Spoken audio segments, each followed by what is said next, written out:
생각하며. 안녕하세요. 걸으며 생각하며 여행작가 문일식입니다. 경기도 양주 천보산 자락에는 거대한 사찰터가 하나 있습니다. 만여 평에 이르는 거대한 절터.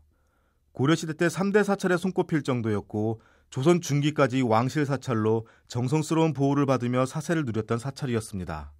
바로 회암사지인데요. 그러나 지금은 돌을 제외한 모든 것이 불타고 건물을 올리기 위해 쌓은 석축과 기둥을 세우기 위해 놓은 주춧돌 등 정각의 흔적만이 남아 있습니다.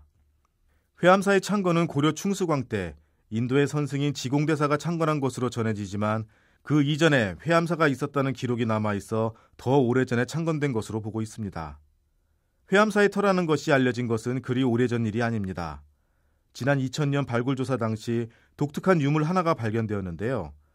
건물의 추녀 끝에 매달아 풍경처럼 은은한 소리를 냈던 청동금탁이었습니다. 청동금탁에는 모두 134자의 명문이 새겨져 있는데요.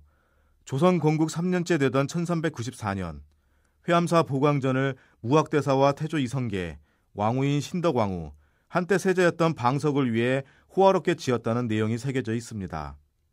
이 명문에 등장하는 회암사지명이 회암사지였음을 알려주었던 겁니다. 회암사는 창건 때부터 폐사에 이르기까지 지공대사, 나홍선사, 무학대사 등 유명한 고승들이 거쳐갔습니다.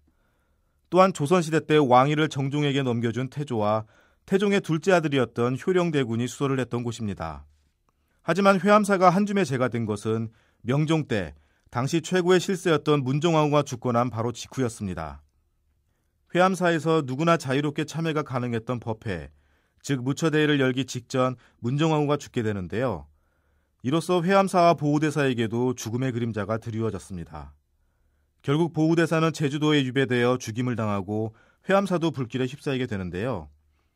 회암사는 1821년 회암사지에서 더 높이 올라가는 천보산 자락에 새로이 지어져 지금에 이르고 있습니다. 회암사지에는 회암사의 역사와 회암사지에서 발굴한 다양한 유물을 전시해 놓은 박물관이 있습니다. 회암사지 박물관에는 회암사라는 사실을 알게 해준 청동금탁뿐 아니라 왕실 사찰의 권위를 상징하는 잡상과 청규화 등도 만나볼 수 있습니다.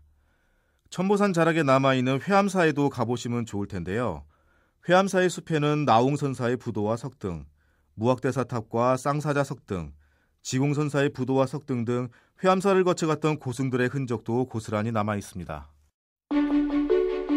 걸으며 생각하며 지금까지 문일식 여행작가였습니다.